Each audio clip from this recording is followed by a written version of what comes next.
পাক বলেন ইন্নাস সামআ ওয়াল বাসারা ওয়াল ফুআদা কুল্লু উলাইকা আনহু মাসউলা। নিঃসন্দেহে মানুষের শ্রবণ শক্তি, দর্শন শক্তি এবং তার অন্তঃকরণের কল্পনা সম্পর্কে আল্লাহ রাব্বুল আলামিনের কাছে জিজ্ঞাসিত হতে হবে। কান দিয়া কি করেছিলা, চোখ দিয়া কি করেছিলা, মুখ দিয়া কি করেছিলে, হাত দিয়ে কি করেছিলে, সবকিছুর জবাব আল্লাহ রাব্বুল আলামিনের কাছে দিতে হবে। সবটার জবাব দিতে হবে, কোনো কিছু বাদ যাবে না। এমনকি মনের ভিতরে যে কল্পনা আমরা করি, এই কল্পনার হিসাবও আল্লাহর দরবারে দিতে হবে। কোরআনে কারীম বলছে ওয়া ইন তুবদু মা ফি আনফুসিকুম আও তুখফুহু ইউহাসিবকুম বিহিল্লাহ। মনের ভিতরে তুমি যেটা কল্পনা করো সেটা প্রকাশ করো, অথবা তুমি গোপন রাখো, যাই তুমি করো না কেন আল্লাহ রাব্বুল আলামিন এর হিসাবও তোমার কাছে নেবেন। ফায়াগফিরু লিমান ইয়াশা ওয়া ইউআযযিবু মান ইয়াশা ওয়াল্লাহু আলা কুল্লি শাইইন কাদির। মহান আল্লাহ পাক বলেন, করার পর তোমার মনের ভিতরে কি কল্পনা করেছিলে ওইটার হিসাব আমি নেব। হিসাব নেওয়ার পর যারে খুশি ক্ষমা করে দেব, যাকে খুশি শাস্তি প্রদান করব। সবকিছুর উপরে আল্লাহ রাব্বুল আলামিন শক্তিমান। আল-ইয়াওমা লা ইয়ানফাউ মালুন ওয়ালা বানুন। কিয়ামতের দিন ধন, সন্তান, সন্ততি আর সম্পদ কোনো কাজে লাগবে না। সেদিন শুধু আমল যদি ভালো হয় কাজে লাগবে, আমল খারাপ হবে সব শেষ হয়ে যাবে। আল্লাহ রাব্বুল আলামিন নবীজিকে ডেকে বলেছেন, নবী আপনি বলেন, কুল মা কুনতু বিদআম মিনার রাসূল। আপনি বলুন আমি কোন নতুন রাসূল নই, আমার আগে অনেক নবী রাসূল পৃথিবীতে এসেছেন, তারা বিদায় হয়ে গেছেন। আমি জানি না কিয়ামতের দিন আল্লাহ রাব্বুল আলামিন আমার সাথে কি ব্যবহার করবেন, আর আমি এও জানি না যে কিয়ামতের দিন আল্লাহ পাক তোমাদের সাথে কি ব্যবহার করবেন। এই আয়াত নাযিল হওয়ার পর আল্লাহর হাবিব তার মেয়েকে ডাকলেন, জামাইকে ডাকলেন, নাতিদেরকে ডাকলেন, আহলে বাইতদেরকে ডাকলেন, আর বললেন ও আমার মেয়ে কলিজার টুকরা ফাতেমা গো শোনো, কেবলমাত্র আয়াত নাযিল হয়ে গেল, আল্লাহ পাক আমাকে শোনাচ্ছেন কিয়ামতের দিন আমি জানি না আমার সঙ্গে কি ব্যবহার করা হবে, আর এও জানি না যে তোমাদের সাথে কি ব্যবহার করা হবে। ও আমার কলিজার টুকরা মেয়ে ফাতেমা, কিয়ামতের দিন মুহাম্মদ সাল্লাল্লাহু আলাইহি সাল্লামের মেয়ে, এই হিসাবে তোমার নাজাতের ফয়সালা হবে না। ও আমার কলিজার টুকরা নাতি হাসান আর হোসেন, কিয়ামতের দিন মুহাম্মদ সাল্লাল্লাহু আলাইহি সাল্লামের নাতি হিসাবে ফয়সালা হবে না। ও আমার জামাই হযরতে আলী, কিয়ামতের দিন আমার জামাই হিসাবে নাজাতের ফয়সালা হবে না। আমল যদি ভালো হয় ফয়সালা ভালো হবে, জান্নাতে চলে যাবে। আমল যদি খারাপ হয় কার নাতি কার জামাই দেখা হবে না।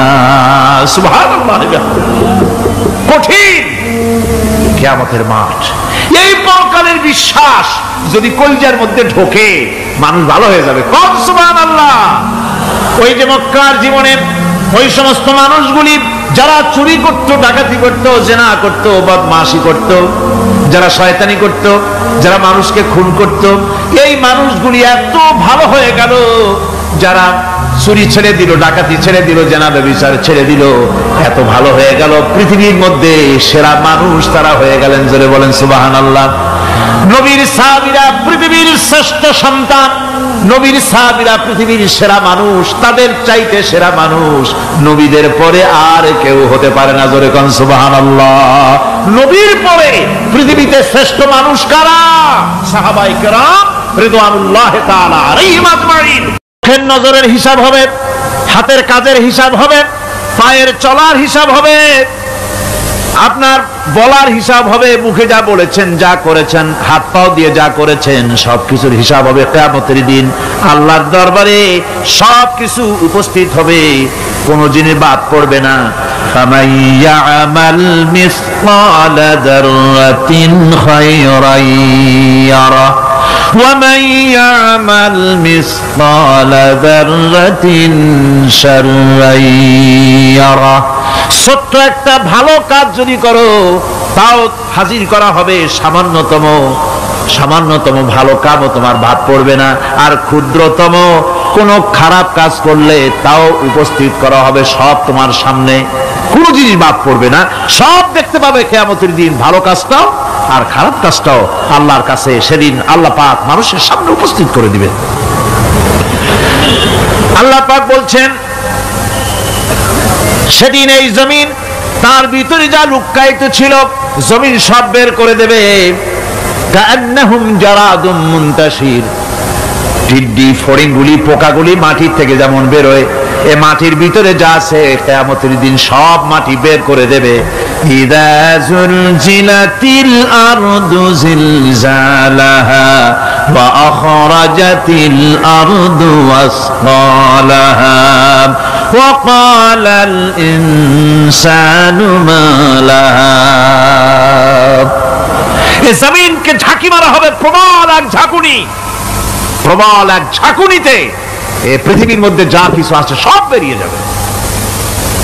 সুবহানাল্লাহ কইতে ইচ্ছা করে না মিয়ারা? এক ঝাঁকুনিতে পৃথিবী সব বের করে দেবে। মানুষ হয়রান হয়ে বলবে কি হয়েছে, এ মাটির হলোটা কি? আমার বন্ধুগণ, মানুষ হয়রান হয়ে গিয়ে বলবে মাটির কি হলো? আল্লাহ রাব্বুল আলামিন বলেন ইয়াউমাইযিন তুহাদ্দিসু আখবারাহা বিআন্না রাব্বাকা আওহা লাহা। জমিনের উপরে যা ঘটেছে জমিন তা সব বের করে দেবে, সব প্রকাশ করে দেবে। আর এটা এই জন্য হবে যেহেতু তার রবের হুকুম হয়েছে, তার রব হুকুম করেছে বের করবে। জমিনের ভিতরে আছে যা সব বেরিয়ে যাবে, আকাশ ভেঙে পড়বে, পাহাড় উড়ে যাবে, জমিনের ভিতরে যা আছে সব উপরে চলে আসবে, পৃথিবীতে সব শেষ, কিচ্ছু নাই, আকাশ নাই, পাহাড় নাই, সমুদ্র নাই, সব একাকার, চন্দ্র নাই, সূর্য নাই, তারকা নাই, গ্যালাক্সি নাই, মহাশূন্য নাই, সব শেষ।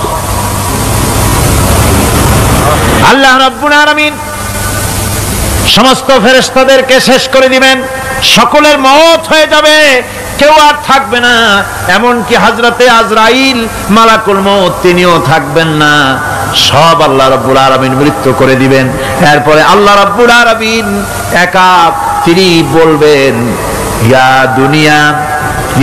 দুনিয়া আইনা আনহারুকি, এ পৃথিবী তোর সেই সমুদ্রগুলো কোথায়, নদীগুলি কোথায়?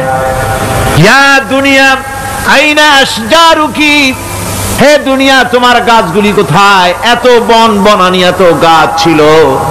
ইয়া দুনিয়া আইনা জিবালুকি, হে পৃথিবী তোর জমিনে যত পাহাড় ছিল পাহাড়গুলি কই? যত স্বৈরাচার ছিল জমিনের উপরে, যারা স্বৈরাচারী মনোবৃত্তি নিয়ে মানুষ ধ্বংস করেছে, দেশ ধ্বংস করেছে, মায়ের বুক খালি করেছে, ওই স্বৈরাচারগুলি কই? কোনো জবাব নাই। আল্লাহ পাক এর পরে বলবেন লিমানিল মুলকুল ইয়াউম, কার রাজত্ব? আজকে রাজত্বটা কার? আল্লাহ তিনবার আওয়াজ দিবেন, আজকে রাজত্ব কার? আল্লাহ পাক যখন তিনবার করে ডাক দিবেন, কোনো জবাব নাই, কোনো জবাব নাই। কে জবাব দেবে? আল্লাহ রাব্বুল আলামিনের সামনে কার ক্ষমতা আছে কথা বলার? কেউ তো নাই, সব শেষ। আল্লাহ পাক বলবেন লিল্লাহিল ওয়াহিদুল কাহ্হার, একমাত্র পরাক্রমশালী আল্লাহ রাব্বুল আলামিনের রাজত্ব আছে। সেই হাসরের মাঠে আমাদের সকলকে উপস্থিত হয়ে যেতে হবে, কেউ আমরা এখান থেকে বাঁচতে পারবো না, সবাইকে উঠতে হবে। অপরাধীরা সেখানে অসহায় হয়ে যাবে, অপরাধীরা অসহায় হয়ে যাবে। আল্লাহ পাক বলেন فَإِذَا جَاءَتِ الصَّاخَّةُ يَوْمَ يَفِرُّ الْمَرْءُ مِنْ أَخِيهِ وَأُمِّهِ وَأَبِيهِ ওয়া সাহিবাতিহি ওয়া বানি। অবশেষে যখন কান ফাটানো আওয়াজ আসবে, এই আওয়াজ সেদিন মানুষ নিজের মা বাপ ভাই বোন সব থেকে বিচ্ছিন্ন হয়ে যাবে, সব একের থেকে আরেকজন পালায় যাবে, হারায় যাবে, কেউ কাউকে আর খুঁজে পাবে না।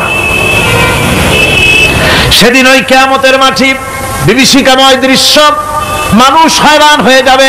মাথার এক হাত অথবা অর্ধ মাইল অথবা এক বিগত এতটুকুন উপরে ওই প্রকাণ্ড সূর্যটার তাপ আসবে, গুনাহগারের মাথার চান্দি ফেটে গিয়া মগজগুলি গলে গলে নাক কান দিয়ে বেয়ে পড়তে লাগবে, জিহ্বাটা কুকুরের মতো ঝুলে নাভিস্থল পর্যন্ত পড়ে যাবে, মাটিটা সূর্যের উত্তাপে তামার মতো গরম হয়ে যাবে, সারা হাসর জুড়ে আওয়াজ হবে পানি পানি পানি। মানুষেরা হয়রান হয়ে যাবে। সেই হাসরের ময়দানে এই চরম কষ্টের ভিতরে আল্লাহ রাব্বুল আলামিন বলেন, সেদিন দুটো ভাগ হয়ে যাবে। একদল মানুষের চেহারা আলোয় ঝলমল হয়ে যাবে, আর একদল মানুষের চেহারাগুলি কালো হয়ে যাবে। উজুহু ইয়াওমাইযিন মুসফিরাতুন দাহিকাতুন মুস্তাবশিরা ওয়া উজুহু ইয়াওমাইযিন আলাইহা গাবারা।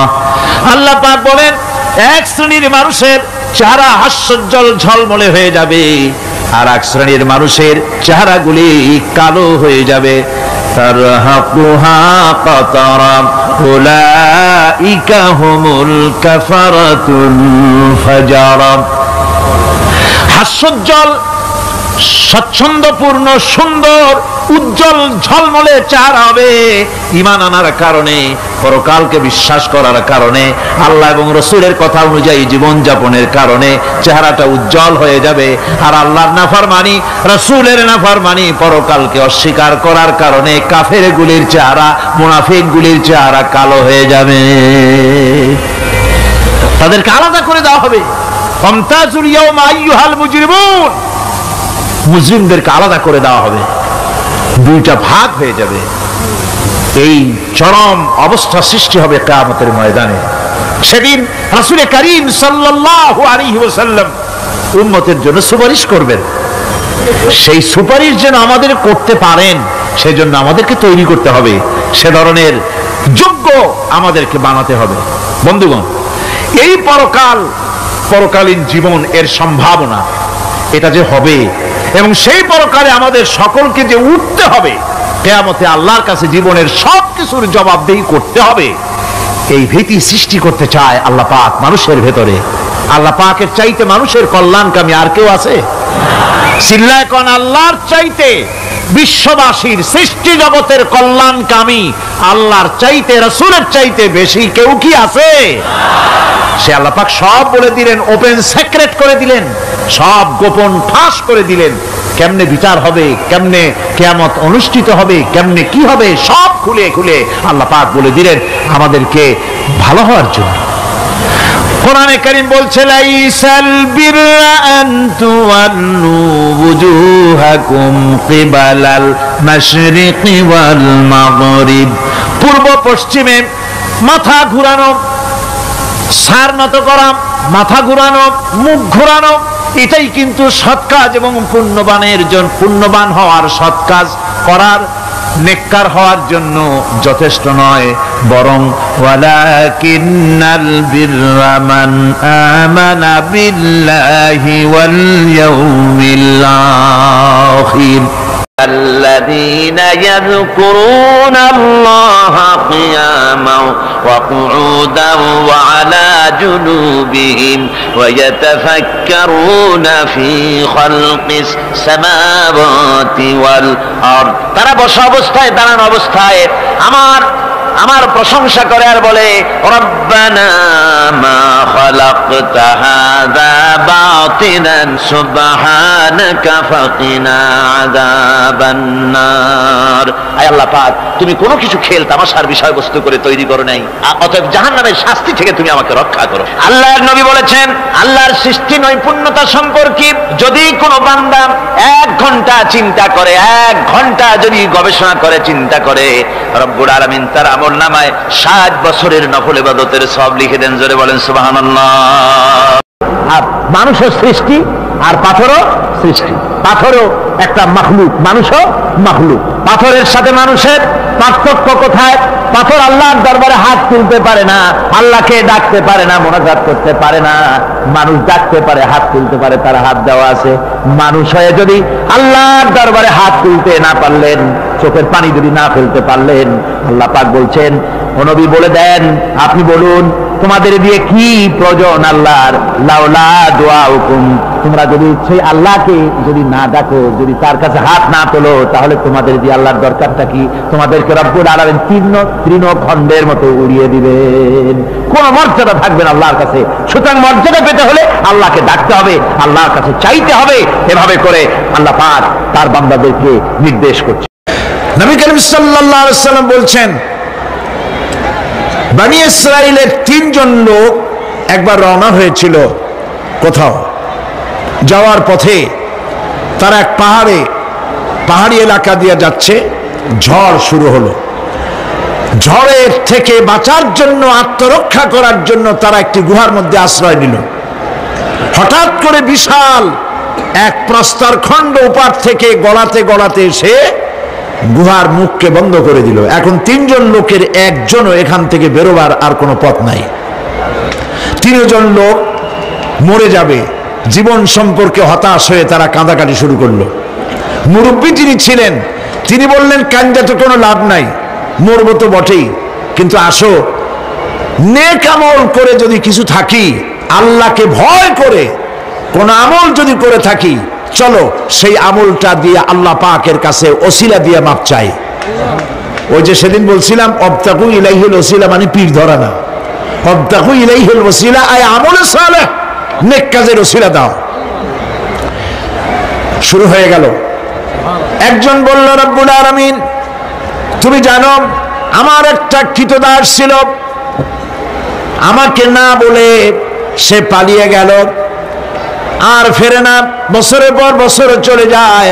আমি তার পাওনা বেতন দিয়ে বকরি কিনেছিলাম, বকরিগুলির বাচ্চা হইল, মাঠ ধরে গেল। অনেক বছর পর ওই কৃতদাস যখন আমার কাছে ফিরে এলো, আমি তাকে বললাম, আল্লাহর বান্দা, এই মাঠ ভরা যত ছাগল দেখতে পাও সব তোমার নিয়ে বাড়ি চলে যাও। সে বলল, মালিক আপনি কি আমার সাথে তামসা করছেন? আমি তো না বলে গেছি আপনার কাছে, পালিয়ে গেছি, আমার তো শাস্তি হওয়া উচিত, আর আপনি আমাকে তামসা করতে যাবেন? না, তামসা না, তোমার বেতনের টাকা দিয়ে আমি এগুলি কিনেছিলাম, ওগুলোতে বংশ বাড়তে বাড়তে এগুলি হয়ে গেছে, এত হয়ে গেছে, কাজে এটা তোমার, আমি তোমাদেরকে এটা দিয়ে দিলাম, তুমি নিয়ে যাও। লোকটি বলল, রব্বুল আলামিন আমি তো শুধু বেতনের টাকাটাই দিতে পারতাম, আমি তো শুধু ইচ্ছে করলে ওই টাকা দিয়ে যে কয়টা বকরি কিনেছিলাম সেগুলি দিতে পারতাম। আমি তা না করে তার বেতনের টাকার সবগুলি টাকা দিয়ে যত ছাগল হলো, বকরি হলো, সব দিয়ে দিলাম। এই কাজটা যদি আল্লাহ তোমারে ভয় করে করে থাকি, মেহেরবানি করে এই পাথরটা সরাইয়া দাও। নবীজি বলছেন, আল্লাহ রাব্বুল আলামিন সঙ্গে সঙ্গে তার আপন কুদরতে পাথর সরাই দিলেন, কিন্তু মানুষ বেরোবার মতো পথ তখনও হলো না, অল্প একটু জায়গা সরেছে। আর একজন বলল, রাব্বুল আলামিন তুমি জানো আমি এক সুন্দরী যুবতী নারীর প্রতি আকৃষ্ট হলাম, তাকে আমি কুপ্রস্তাব দিলাম, কোন ক্রমে রাজি করতে পারি নাই, বহু টাকার বিনিময় আমি যখন তাকে রাজি করেছি, আর নির্জন জায়গায় যখন আমি তাকে উপভোগ করতে যেতেছি, তখন ওই যুবতী মেয়ে আমাকে বলল, আল্লাহর বান্দা তুমি আল্লাহরে ভয় করো, দুনিয়ার কেউ দেখতেছে না, আল্লাহ দেখতেছে, আল্লাহরে ভয় করো।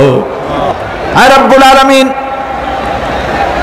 আমার দীর্ঘদিনের এই আশা, এত টাকা দিলাম, এর বিনিময়ে আমি যখন আমার কুপ্রবৃত্তিকে চরিতার্থ করতে যাব, এমন সময় যখন ওই মহিলা যখন বলল আল্লাহরে ভয় করো, তোমার ভয় আমার মনের মধ্যে এতটা গালিব হয়ে গেল, আমি এটাকে ছেড়ে দিয়ে তওবা করে দূরে পালাইয়া গেলাম।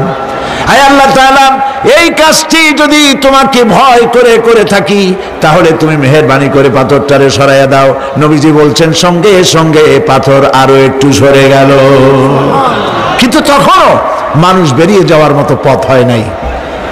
তৃতীয় ব্যক্তি বলল, রব্বুল আলামিন তুমি জানো আমি গরিব মানুষ, কয়েকদিন পর্যন্ত বহু চেষ্টা করেও কিছু সংগ্রহ করতে পারি নাই। ছেলে মেয়ে না খাওয়া, আমার বুড়ি মা না খাওয়া, আমার স্ত্রী না খাওয়া, সারাদিন কাজ করে কিছু পাই নাই। যখন আমি বাড়ি ফিরলাম গভীর রাত্রে, স্ত্রী জিজ্ঞেস করলো কিছু পেয়েছো নাকি? আমি বললাম কিছু পাই নাই। স্ত্রী তখন আমাকে বলল, আমার যে বকরি ছিল ওই বকরি দহন করে সামান্য একটু দুধ, 1 গ্লাস দুধ গরম করে রেখেছি, তোমার মায়ের দেই নাই, বাচ্চাদের দেই নাই, আমি নিজে খাই নাই, তুমি কষ্ট করেছো, তুমি খাও। লোকটি বলল, রব্বুল আলামিন আমার ওই দুধের গ্লাস হাতে নিয়ে স্ত্রীর ক্ষুধার্ত চেহারা দেখে আমার মনের মধ্যে মায়া ঠিকই হলো, কিন্তু দুধ আমি তারে দিলাম না। আমার কলিজার টুকরা সন্তানগুলির দিকে ক্ষুধাক্লিষ্ট চক্ষু কুটরাগত ক্ষুধার জ্বালায় অস্থির বাচ্চাগুলি, তাদের দিকে তাকালাম, বেদনায় কলিজা ভরে উঠল, দুধ আমি তাদেরও দিলাম না। এবার চলে গেলাম আমার মায়ের রুমে, যে দেখলাম আমার বুড়ি বাপ 2-3 দিন অনাহারে, মা আমার ক্ষুধায় পড়ে আছেন বিছানায়। আমি আমার সন্তানের দিকে তাকালাম, আমার স্ত্রীর দিকে তাকালাম, নিজেরও পেট, আমার পেটেও দারুণ ক্ষুধা, কাউকে দুধ দিলাম না। আমার মায়েরে ঘুমের থেকে জাগাইয়া পাশে বসাইয়া সবটুকুন দুধ আমার মায়েরে খাওয়াইয়া দিয়েছিলাম। রব্বুল আলামিন এই কাজটি যদি আমি তোমাকে ভয় করি করে থাকি রব্বুল আলামিন, তাহলে মেহেরবানি করে পাথরটা সরাই দাও। আমার নবীজি বলছেন সঙ্গে সঙ্গে পাথরটি গুহা মুখ থেকে সরে গেল। আল্লাহ পাককে ভয় করা, ভয় করে চলার একটি দৃষ্টান্ত, এভাবে অনেক দৃষ্টান্ত হাদিস শরীফের মধ্যে এবং কোরআনের মধ্যে রয়েছে। প্রিয় ভাই সব, মানুষের মর্যাদা টাকায় বাড়ে না। আপনি সৈয়দ বংশের লোক, এটা দেখার আল্লাহর কোনো জরুরত নাই। আপনি বড় আলেম, এটা দেখার জরুরত আল্লাহর নাই। আপনি প্রধানমন্ত্রী, আপনি প্রেসিডেন্ট, দেখার কোনো দরকার আল্লাহ পাকের নাই। কোন পয়গম্বরের বাপ, কোন পয়গম্বরের মা, কোন পয়গম্বরের স্ত্রী, তাও দেখার দরকার নাই আল্লাহ পাকের। আল্লাহ পাকের কাছে মর্যাদা, ইন্না আকরামাকুম ইনদাল্লাহি আতকাকুম। তোমাদের মধ্যে আল্লাহর কাছে মর্যাদা হচ্ছে সেই ব্যক্তির, যে ব্যক্তি তোমাদের মধ্যে সব থেকে বেশি আল্লাহ পাককে ভয় করে। সুবহানাল্লাহ বলি। এই ধরনের যারা আল্লাহ পাককে ভয় করে চলবে জীবনের সকল ক্ষেত্রে, সকল ক্ষেত্রে ভয় করবে, শুধু এক ক্ষেত্রে না, সব জায়গায়। এই জন্য ট্রান্সপারেন্সি, স্বচ্ছতা, জবাবদেহিতা শুধুমাত্র ঊর্ধ্বতন কর্মকর্তার কাছে জবাবদেহিতা নয়, শুধু গভর্নমেন্টের কাছে জবাবদেহিতা নয়, সব থেকে বড় জবাবদেহিতা কার কাছে বলেন? চিল্লায় বলুন। আল্লাহ পাকের কাছে জবাবদেহিতা সব থেকে বড় জিনিস। এই কথাটি মনে রেখে যদি আমরা চলতে পারি, তাহলে আমাদের জীবন সুন্দর হবে, ভালো হবে। অফিসে ভালো কাজ করবেন, চুরি করবেন না, ডাকাতি করবেন না, গভর্নমেন্টের গম বেচবেন না, গম চুরি করে খাবেন না। মানুষেরা এই যে একবার আমি চট্টগ্রামে কোন জায়গায় যেন আমার মনে নাই, একটা জানাজায় শরীক হয়েছিলাম। জানাজার শেষে, বহু বছর আগের কথা, জানাজা শেষে ইমাম সাহেব সকলের দিকে তাকাইয়া জিজ্ঞেস করলো, কেন আসিল? লোকেরা বলল গম আসিল। তা আমি তখন প্রথম চট্টগ্রামে আসছি, আমি ওই অর্থই বুঝি নেই। আমি জিজ্ঞেস করলাম ইমাম সাহেবকে, সবাই চলে যাওয়ার পর বললাম, মৌলানা সাহেব আপনি বললেন কেন আসিল, এটার অর্থটা আমি ভালো বুঝি নেই। আর গম আসিল, তো জানাজার মধ্যে গমের সম্পর্ক কি? চাউল গম এগুলি তো মানুষে খায়। উনি বললেন যে কেন আসিল মানে লোকটা কেমন আসিল। লোকেরা জবাব দিল গম আসিল, তার মানে ভালো ছিল। তা বললাম তাতে হইল কি? কয়েছে হলো এই, এতগুলি মানুষে বললো ভালো, আল্লাহ বলবে ভালো, জান্নাত দিয়ে দিবে। আমি বললাম আল্লাহ সম্পর্কে আপনার এই রকমের ধারণা? এই লোকটা ভালো হোক, আমি কামনা করি ভালো হোক, কিন্তু একজন কন্ট্রাক্টর 5 কোটি টাকার একটি কাজ পেয়েছে, সেই কাজে খরচ করলো 1.5 কোটি আর 2 কোটি, 3 কোটি টাকা মেরে দিল। রাস্তার ইট খাইলো, সিমেন্ট খাইলো, রড খাইলো, বাড়ি খাইলো, গাড়ি খাইলো, বিল্ডিং বানায় 2 বছর যেতে না যেতে ভেঙে যায়। কালভার্ট ব্রিজ বানাচ্ছে, বানাবার আগেই ভাঙ্গা শেষ। এই লোকটা এই রকমের যে টাকা মারলো, সরকারের টাকা, জনগণের টাকা মারলো, সর্বনাশ করলো, মিথ্যা সাক্ষী শিক্ষা দিল আইনজীবী হয়ে, এই যে কাজগুলি করলো, সবাই বলল লোকটা ভালো। এই মাঠ জোড়া লোক বলল এই লোক, এই মৃত্যু ব্যক্তি ভালো। আর আল্লাহ যদি বলেন এরকম একটা লোককে আল্লাহ যদি বলেন ভালো, তাহলে তিনি আহকামুল হাকিমিন হবেন কিভাবে? প্রিয় ভাই সব, লোকেরা ভালো বললে এই ভালোটা আল্লাহ গ্রহণ করেন। সেটা কিভাবে? আপনি তো জোর করে আদায় করছেন, মানুষের জিজ্ঞেস করছেন লোকটা কেমন, তার কাছে যে টাকা পাবে, তারে যে গাইলাইছে, তারে যে মারছে, সেও বলবে ভালো। এত মানুষের মধ্যে উল্টা কইয়া সে জান নিয়ে ফেরবে কেমনে? কিন্তু আসল কথা কোনটি? আসল কথা হলো একটি লোক মারা গেছে, কেউ জিজ্ঞাসা করে নাই, কানে আসা মাত্রই একজনের মুখ থেকে বেরিয়ে গেল, আহারে লোকটা বড্ড ভালো ছিল। এইটা আল্লাহ গ্রহণ করবেন, সুবহানাল্লাহ, এটাই আল্লাহ গ্রহণ করবেন। সেই জন্য এই কাজগুলি হতে হবে তাকওয়ার ভিত্তিতে, আল্লাহকে ভয় করতে হবে ফিস সিররি ওয়াল আলানিয়া, এটি প্রকাশ্যে এবং গোপনে, সর্বাবস্থায় কলিজার মধ্যে ভয় থাকবে কার? চিল্লায় বলতে হবে কার? আল্লাহ ছাড়া কাউকে ভয় করি না, মনে থাকবে। আল্লাহ ছাড়া কাউকে ভয় করব না, আল্লাহ ছাড়া এত কাউকে ভালোবাসবো না। সব থেকে ভালোবাসবো কারে? আল্লাহকে। ভয় করব কারে? আল্লাহ পাককে। আল ঈমানু বাইনাল খাউফি ওয়ার রাজা, ঈমান হচ্ছে দুটি জিনিসের মধ্যে, ঈমান এবং আশা। ঈমান এবং আশা, ভয় এবং আশা, ভয় এবং আশা, এই দুইটার মধ্যে হলো ঈমান। হযরত ওমর রাদিয়াল্লাহু তাআলা আনহু কিয়ামতের দিন তিনি বলেন, কিয়ামতের দিন আল্লাহ রাব্বুল আলামিন যদি বলেন পৃথিবীর সমস্ত মানুষ জান্নাতে চলে যাবে, একটা মানুষ মাত্রই জাহান্নামে যাবে, আমি আল্লাহ পাককে এত ভয় পাই, হতে পারে সেই ব্যক্তি আমি ওমর হয়ে যেতে পারি। আর যদি কিয়ামতের দিন আল্লাহ রাব্বুল আলামিন বলেন একটি মাত্র মানুষ জান্নাতে যাবে আর সব জাহান্নামে যাবে, আমি আমার আল্লাহকে এত আশা করি, এতই তার উপরে আশা রাখি যে সেই ব্যক্তি আমি ওমর হয়ে যেতে পারি। ভয় এবং আশা, এই দুটির ভিতরেই হয়েছে ঈমান। এই ধরনের পৃথিবীতে আল্লাহকে ভয় করে যারা চলবে, যা পাইলো ওর উপরে নিজেকে সীমাবদ্ধ রাখলো, বাড়াইলো না। প্রিয় ভাই সব, রমজান মাস আসছিল আবার চলেও গেল, ঠিক কিনা? কি জন্য আসছিল? আমরা যেন ইফতারিতে জন্মের খাওয়া খাইতে পারি, এই জন্যে। রমজান মুবারকে সারাদিন রোজা রেখে ইফতারিতে মানুষ যা খাইলো, সুবহানাল্লাহ। পেঁয়াজি, সুবহানাল্লাহ, পিছন থেকেও বলতেছে, পেঁয়াজি, বেগুনি, ছোলা, মুড়ি, তরমুজ, আম, কাঁঠাল, এত খাওয়া খাইলো। কয় যে হুজুর এত ক্ষুধা লাগে ইফতারের সময়, মনে হয় খাওয়া যদি যাইতো তাহলে জগ আর গেলাসও খাইতাম। তাহলে সারাদিন যা না খাইছিল ওইটা ওইখানে আদায় করে নিল। আচ্ছা, রোজা কি আসছিল আপনার এই ইফতারির মজা খাওয়াবার জন্য? কি জন্য আসছিল বলেন তো একটু? তাকওয়া। বলেন কি জন্যে? তাকওয়া সৃষ্টি করার জন্য। সারা জীবন রোজা রাখলাম, মুত্তাকি হইতে পারলাম না, ঠিক কিনা? রোজার দিনে মানুষ মিথ্যা কথা বলে না, ঠিক কিনা? সব সময় মিথ্যা বলে। এই লোকটিও যদি দিনের বেলায় কোনো লোক আসে এমন যার সাথে মিথ্যা বলাই লাগে, বলে যে ভাই এখন আমি খুব বিজি, মাগরিবের পরে আসো, তাহলে বোঝা গেল লোকটা ভয় করছে, একটু একটু হইলেও ভয় করছে।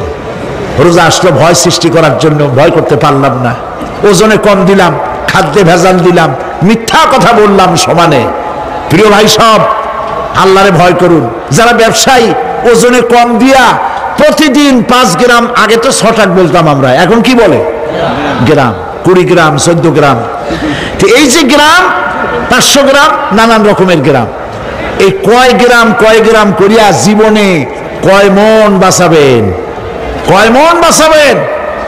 আর এর দ্বারা আপনার হবে কি? মাপে কম দিলেন, ওজনে কম দিলেন, খাদ্যে ভেজাল দিলেন, চাউলে ভেজাল, ঘিতে ভেজাল, তেলে ভেজাল, সমানে দিতে থাকলেন। আহারে, যাওয়ার সময়, মৃত্যুর সময় সাথে কিছু নিয়ে যেতে পারবেন? পারবেন না। এখানে আল্লাহ পাককে ভয় করুন। ব্যবসায় বরকত দেওয়ার মালিক কে? জোরে বলেন কে? আল্লাহ রাব্বুল আলামিন বরকত দেওয়ার মালিক। এইটা বিশ্বাস করে আল্লাহকে ভয় করুন। ব্যবসায়ী ভাইরা নিয়ত করুন, ওজনে কম দেব না, খাদ্যে ভেজাল দেব না, মিথ্যে কথা বলবো না, এই তাফসীর শোনার দাম হবে। যারা চাকরি করেন তারা ওয়াদা করুন, সরকার যে বেতন দেয় সেই বেতন দিয়ে যেমন করে হোক কষ্ট করে জীবন যাপন করতে হলেও করব, হারাম ঘুষ খাবো না।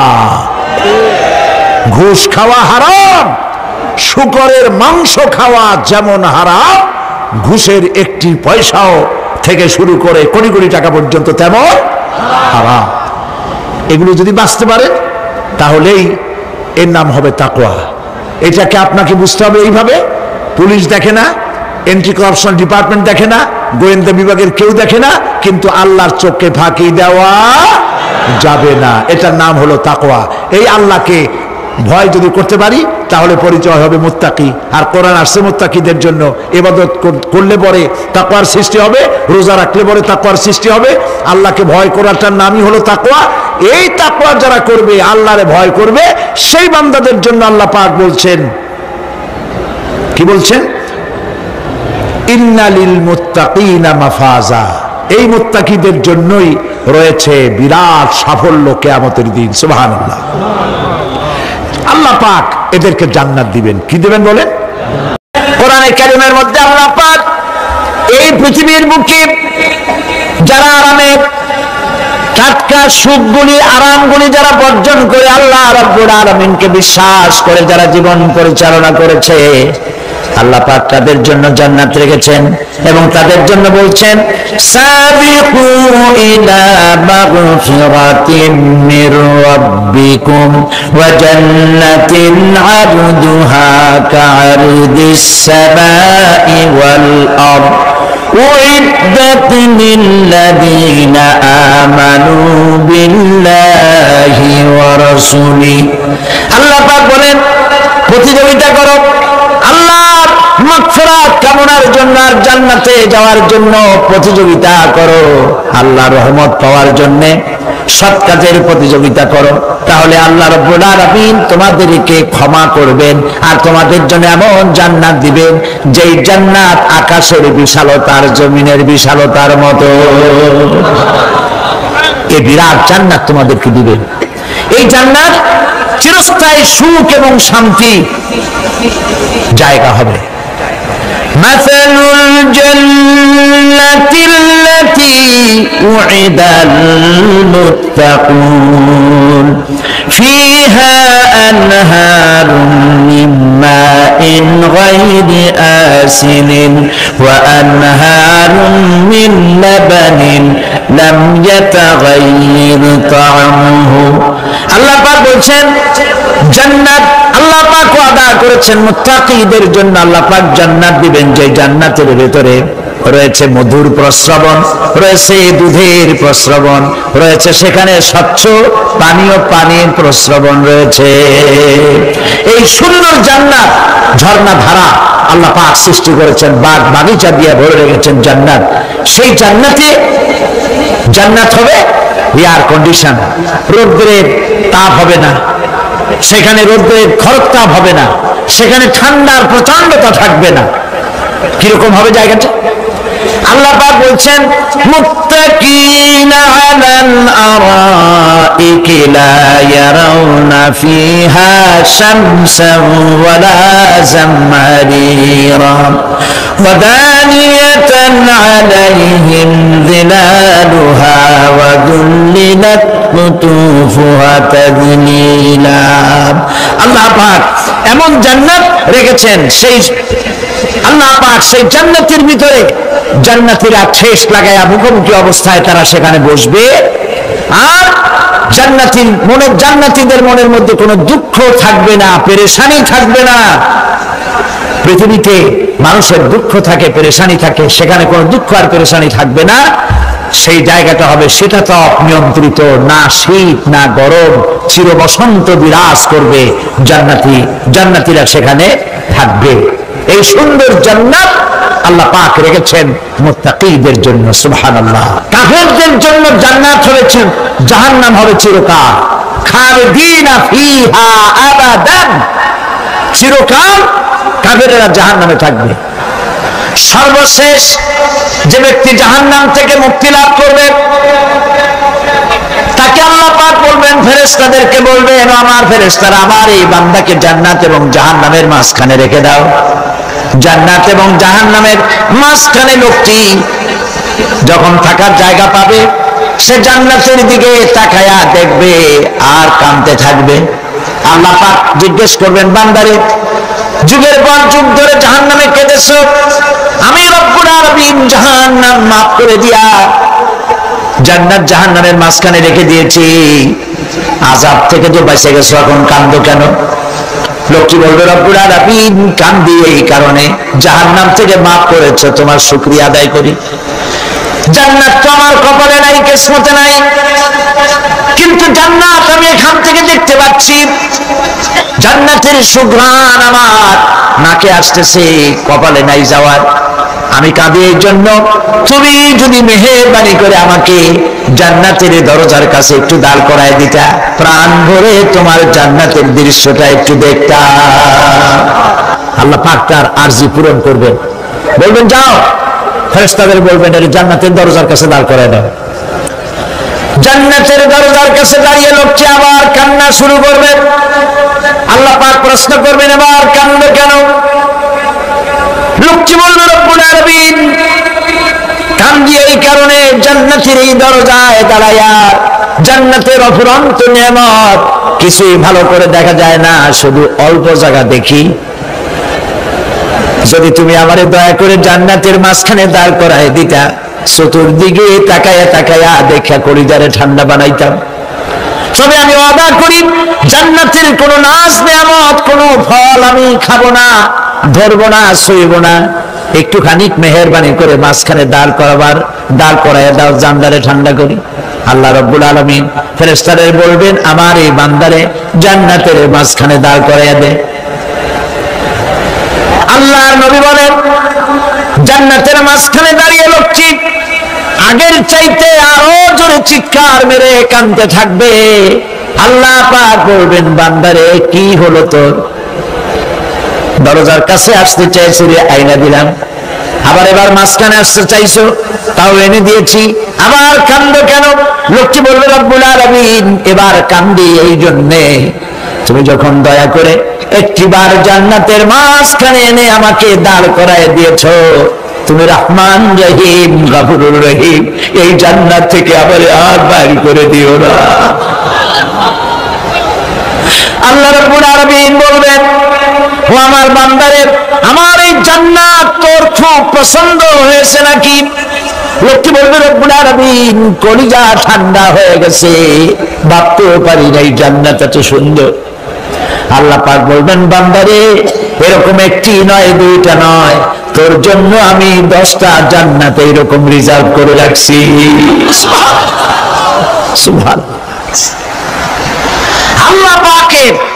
আল্লাহ পাককে ভয় করে পৃথিবীর সমস্ত পাপ থেকে যারা নিজেকে রক্ষা করবে, আল্লাহ তাদের জন্য এই জান্নাত রেখে দিয়েছেন। সুবহানাল্লাহ। সেই জান্নাতের রিসিপশন আপনারা আন্দাজ করতে পারবেন না, রিসিপশন কারে কয়। কি এর প্রধানমন্ত্রী আর প্রেসিডেন্ট, 4-5টা পুলিশ আর আর্মি আসে একটা ফট করে সেলুট মারলো, বাস শেষ হয়ে গেল, এরকম না।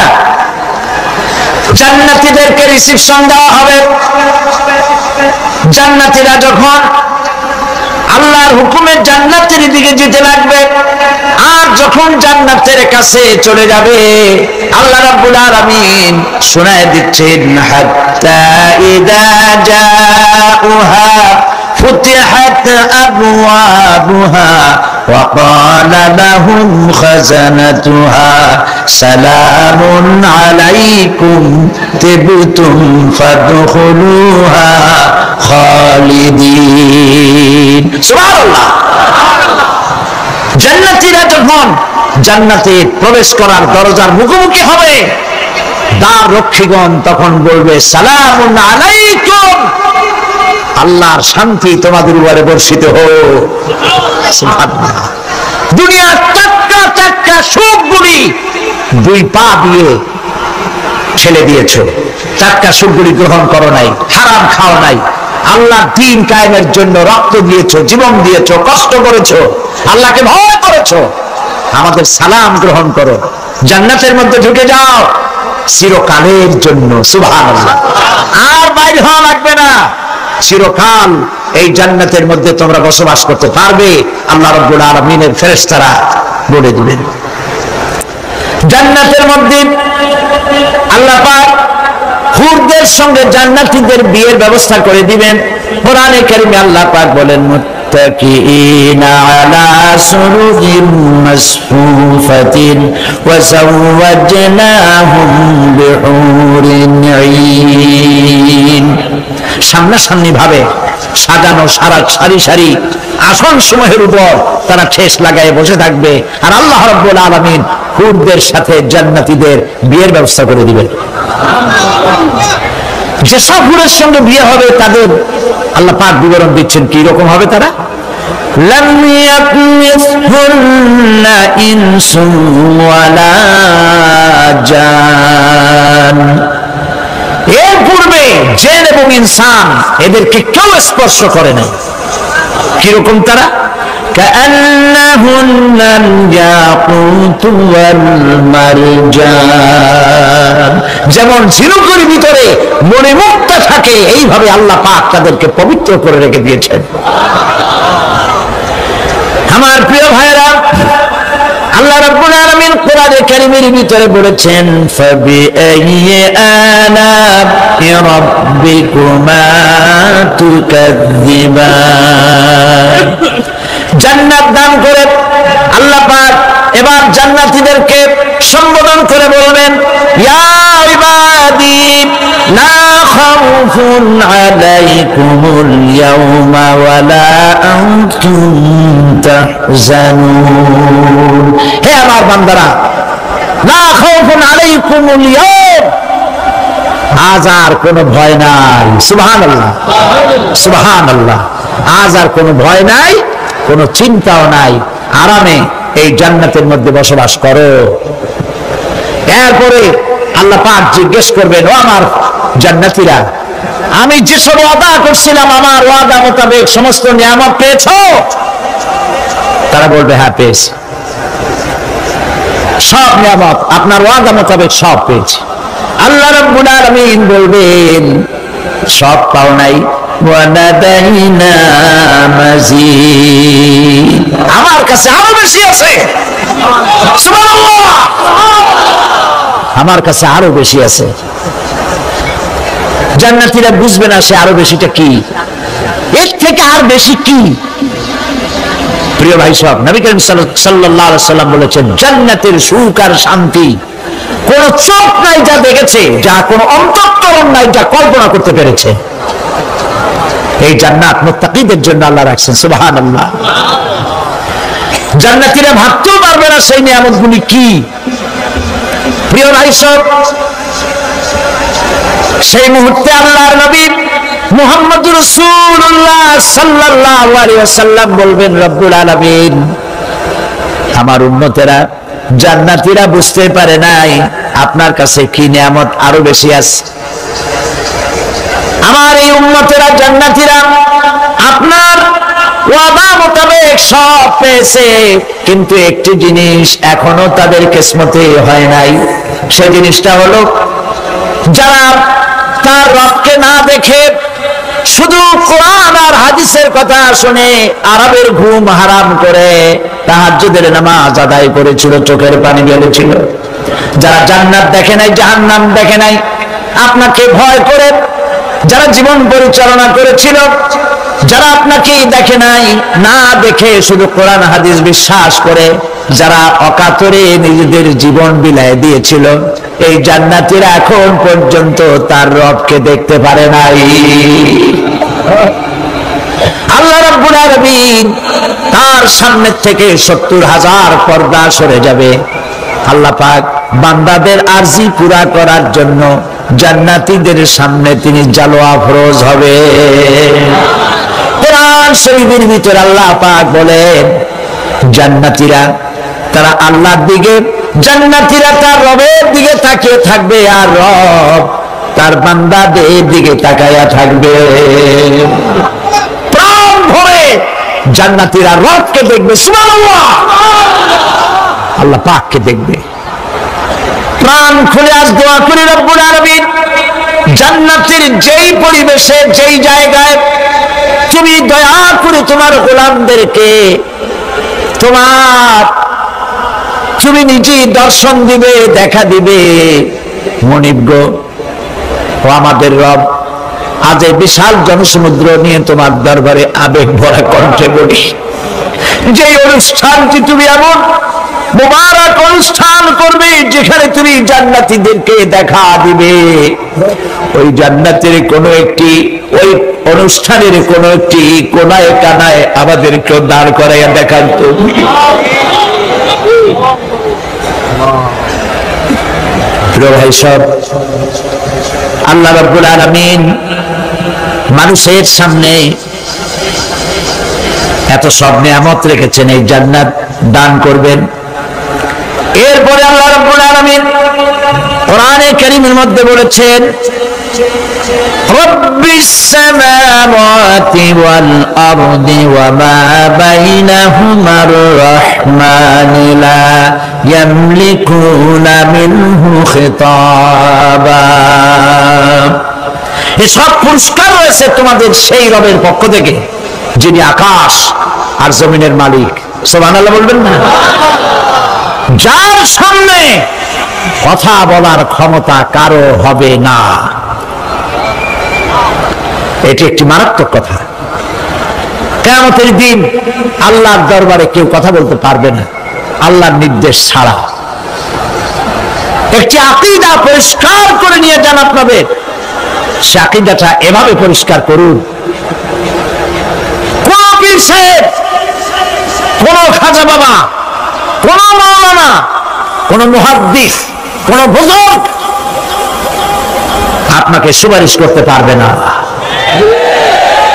যদি না আল্লাহ পাক তাকে কথা বলার তৌফিক না দেন। মনে থাকবে এটা। আয়াতুল কুরসির ভিতরে আমরা পড়ি, মান যাল্লাযী ইয়াশফাউ ইনদাহু ইল্লা বিইযনিহি। আল্লাহ পাক বলেছেন কিয়ামতের দিন আল্লাহর দরবারে কার সাহস আছে কথা বলতে পারে? মান যাল্লাযী ইয়াশফাউ ইনদাহু ইল্লা বিইযনিহি। আল্লাহর ওয়াদা ছাড়া, হুকুম ছাড়া আল্লাহর সামনে কথা বলা সেদিন কেউ থাকবে না। সুবহানাল্লাহ, কেউ কথা বলতে পারবে না। সুপারিশ করতে হবে, আল্লাহ যারে বলেন তুমি করো, অমুকের জন্য করো, সেই ব্যক্তি শুধু তার জন্যই করতে পারবে, আর কেউ কথা বলতে পারবে না। সেই কঠিন হাসরের ময়দান, যেদিন শুধুমাত্র আল্লাহ পাক কথা বলবেন, আর যারে বলতে বলবেন সেই কেবলমাত্র বলতে পারবে। সুপারিশ এটি আল্লাহ পাক কিয়ামতে পারমিশন দিলে বলা যাবে। হযরত ইব্রাহিম আলাইহিস সালাম কিয়ামতের দিন তার নিজের পিতা সম্পর্কে সুপারিশ করবেন। রব্বুল আলামিন, আমার আব্বার জন্য সুপারিশ করতেছি, মেহেরবানি করে জাহান্নাম থেকে তারে আপনি রক্ষা করুন। আল্লাহ রব্বুল আলামিন বলবেন, ইব্রাহিম তোমার সুপারিশ মঞ্জুর হবে না। প্রিয় ভাই সব, একটু মাথা খাটান, চিন্তা করেন। জাতির পিতা কে? জাতির পিতা চিল্লায় বলুন, কলিজা সাফ করে ফেলুন। মুসলমানদের জাতির পিতা হাফিজ আলী কেউ হতে পারে না।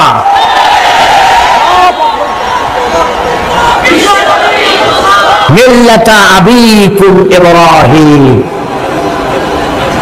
ইব্রাহিম আলাইহিস সালাম এই মিল্লাতের পিতা। সুবহানাল্লাহ। হযরত ইব্রাহিম আলাইহিস সালাম কিয়ামতের দিন বলবেন, আল্লাহ আমার আব্বার জন্য সুপারিশ করছি। আল্লাহ পাক বলবেন মঞ্জুর হবে না। আসর তোমার পিতা হতে পারে, কিন্তু আমার খলিলকে আগুনে ফেলার জন্য নমরুদকে সে সহযোগিতা করেছে, আমি তোমার পিতাকে ক্ষমা করব না। নবী করিম সাল্লাল্লাহু আলাইহি সাল্লামকে সাহাবায়ে কেরাম জিজ্ঞেস করেছেন, হে রাসূল, আপনার আব্বা এবং আম্মার অবস্থা কি হবে? নবী করিম সাল্লাল্লাহু আলাইহি সাল্লাম কেঁদে ফেলেছেন, সাফ করেছেন, আমি তাদের কোনো উপকারে আসব না। আল্লাহু আকবার। আপনি মনে করছেন নাকি যে ইয়া নবী সালাম আলাইকা বলি অমনি নবী সুপারিশ পাবেন? এত সহজ। কতগুলো রসগোল্লা খাইলেন আর বড় একটা মিছিল করলেন আর অমনি চলে যাবেন? পৃথিবীর সব মানুষ, সাহাবায়ে কেরাম বাদ দেন, পৃথিবীর সমস্ত মানুষ একত্রিত হয়ে আবু তালেব রাসূলুল্লাহকে যে ভালোবেসেছেন, ওর 1000 ভাগের 1 ভাগও সারা দুনিয়ার মানুষ রাসূলুল্লাহকে ভালোবাসতে পারবে? পারবে? নিজের ছেলে আলীকে, আলী রাদিয়াল্লাহু তাআলা আনহুকে আলাদা বিছানায় শোয়াইয়া, ছোট্ট মানুষ হযরত আলী আলাদা জায়গায় রাখিয়া মুহাম্মদ রাসূলুল্লাহ সাল্লাল্লাহু আলাইহি সাল্লাম এতিম মানুষ তার কলিজার সাথে বুকের মধ্যে আশ্রয় দিয়ে আগলে রেখেছেন বুক পরে। সেই আবু তালেব মৃত্যুর সময় নবী করিম সাল্লাল্লাহু আলাইহি সাল্লাম বলেছিলেন, চাচা একটি বার আমার কানে তাওহীদের কালেমা শোনায় দেয়। আবু তালেব তার কিসমতে ছিল না কালেমা। মরে যাওয়ার পর একজন সাহাবী বলেছিলেন, ইয়া রাসূলুল্লাহ, মৃত্যুর সময় আবু তালেবের মুখ আমি মরতে দেখেছি, তিনি কালেমা পড়েছেন সম্ভবত। রাসূলুল্লাহ সাফ বলেছেন, আমি শুনি নাই। এত ভালোবাসার পরেও হাদিস শরীফে এসেছে আবু তালেব জাহান্নামে যাবে। কোথায় যাবে? জাহান্নামে। সবচাইতে কম আযাব হবে কার? আবু তালেবের। কম আযাবটা কি? হাদিস শরীফে এসেছে কম আযাব হলো জাহান্নামের আগুন দিয়ে এক জোড়া জুতা তৈরি করে আবু তালেবের পায়ে পরিয়ে দেওয়া হবে। সেই জাহান্নামের আগুনের তৈরি করা জুতার তাপে আবু তালেবের মাথার ঘিলুগুলো টকবক করে বউ পড়তে লাগবে। এত ভালোবেসে যদি কিয়ামতের উপায় না হয়, আপনি ইয়া নবী সালাম আলাইকা, ইয়া রাসূল সালাম আলাইকা, আর কতগুলো জিলাপি খাইলেন, বড় একটা মিছিল করলেন। প্রিয় ভাই সব, এইসব বেদাত ছাড়ুন, এগুলি সুস্পষ্ট বিদাত। রাসূলুল্লাহকে ভালোবাসবেন, সাহাবীরা যেভাবে ভালোবেসেছেন ওইভাবে ভালোবাসবেন। আল্লাহ রাব্বুল আলামিন বলেন, যালিকাল ইয়াউমুল হক ফামান শাআ ইত্তাখাযা ইলা রাব্বিহি মাআবা। এই দিনটি অবশ্যই আসবে, সেদিনটি নিশ্চিতভাবে আসবে। আর এখন যার ইচ্ছা সে তার রবের দিকে অগ্রসর হোক। ইন্না আনজারনাকুম আযাবান করিবান ইয়াওমা ইয়ানজুরুল মার'উ মা কদ্দামাত ইয়াদাহু ওয়া ইয়াকুলুল কাফিরু ইয়া লাইতানি কুনতু তুরাবা। ইন্না আনজারনাকুম আযাবান করিবা, খুব নিকটবর্তী একটি আযাব সম্পর্কে আমি তোমাদেরকে সতর্ক করে দিলাম। কে বলতেছেন? আল্লাহ পাক। লক্ষ্য করুন আল্লাহ কি বলছেন, খুব নিকটবর্তী একটি কঠিন শাস্তি আযাব অর্থাৎ কিয়ামত, এ সম্পর্কে আমি তোমাদেরকে সতর্ক করে দিলাম। ইয়াউমা ইয়ানজুরুল মার'উ মা কদ্দামাত ইয়াদা, সেদিন প্রত্যেকটি লোক যা সে পাঠিয়ে দিয়েছিল এখানে, অর্থাৎ যা করেছিল সেগুলি সে দেখতে পাবে। আর তখন ويقول الكافر يا ليتني كنت ترابا। সেই কিয়ামতের ময়দানে অবস্থা দেখে কাফেররা বলবে, আহারে মানুষ না হইয়া যদি মাটি হইয়া যেতাম, যদি মাটি হতাম, যদি মানুষ না হয়ে না জন্মতাম, আজ এই হাসরের ময়দানে এইখানে এই বিচারের মুখোমুখি হতাম না, মাটি হইলে বরং অনেক ভালো হতো। এই পৃথিবীতে আমরা এসেছি, চলে যাব, যাওয়ার আগে এই কোরআন একটি বিশাল জনগোষ্ঠী এমন বানাতে চেয়েছে যে জনগোষ্ঠী এই কোরআন দিয়ে একটি বিশাল সমাজ গড়বে, রাষ্ট্র গড়বে, এমন রাষ্ট্র গড়বে যে রাষ্ট্রে দুঃখ থাকবে না, অশান্তি থাকবে না, যেখানে সুখ থাকবে, সমৃদ্ধি থাকবে, আর কিয়ামতের দিন আল্লাহর জান্নাতে তারা চলে যাবে। তেমন একটি সমাজকে আমরা চাই। সবাই বলেন, সেরকম একটি সমাজকে আমরা চাই। প্রিয় ভাই সব, কিয়ামতের দিন আমরা যেতে চাই জান্নাতে। কোথায় যেতে চাই বলেন? জোরে বলেন। এই জান্নাতে যাওয়ার জন্য, এই জান্নাতে যাওয়ার জন্য দুইটা কাজ করতে হবে। কয়টা কাজ?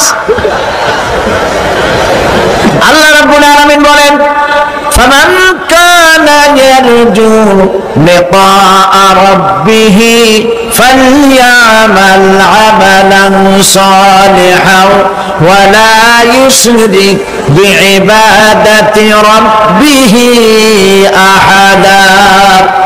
আল্লাহ পাক বলেন, যে বাজারা আমার সঙ্গে দেখা করতে চায় কিয়ামতে, দুইটা কাজ করা লাগবে। বলেন কয়টা কাজ? একটা হলো নেক আমল। কি আমল বলেন? নেক আমল। নেক আমল কারে বলে? নেক আমল করতে হলে আবার দুইটা শর্ত লাগে।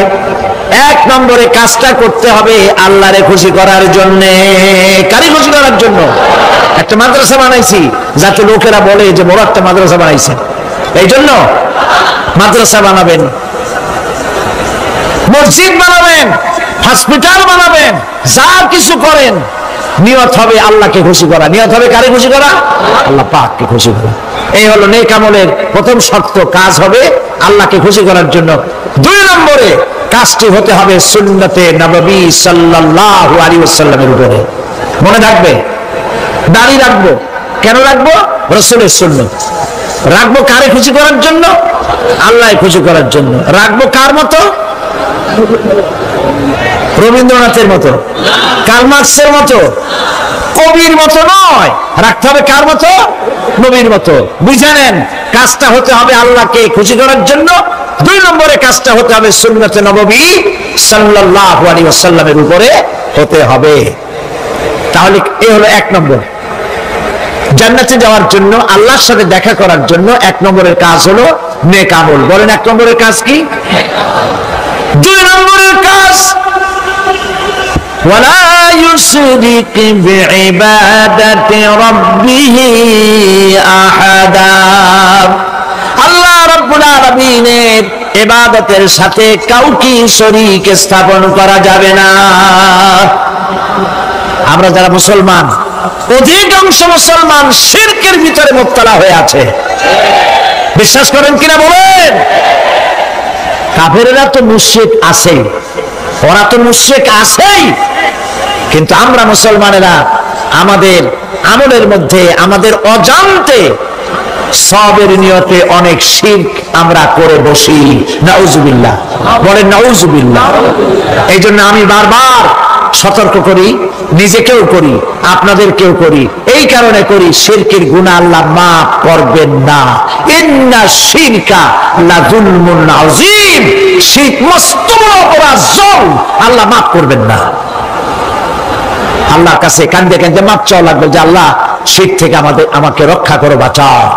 অনেক গোপন শিরক আছে। মাজারে যান, পীর সাহেবের কাছে যান, মনে যদি নিয়ত থাকে উনি ফু দিলে আমি ভালো হবই, উনি তাবিজ দিলে আমার বাচ্চা হবেই, উনি আমারে দয়া করলেই আমার ব্যবসায় উন্নতি হবেই, এইটার নাম শিরক। এটার নাম কি?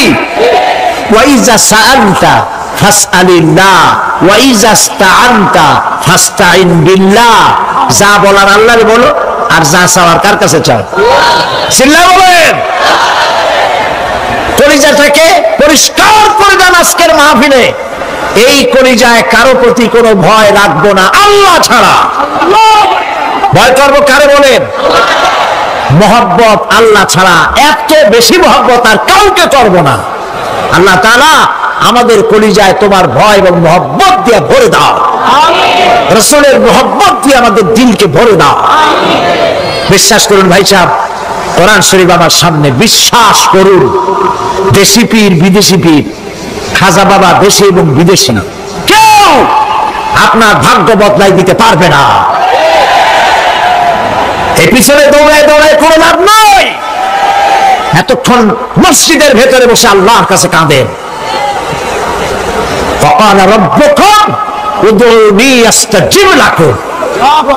তোমার রব বলেছে আমারে ডাকো, আমি ডাকের সাড়া দিয়ে দেবো। সুবহানাল্লাহ। আর আল্লাহ বলেছেন আমার ইবাদতের সাথে কাউকে শরীক করবে না। খবরদার।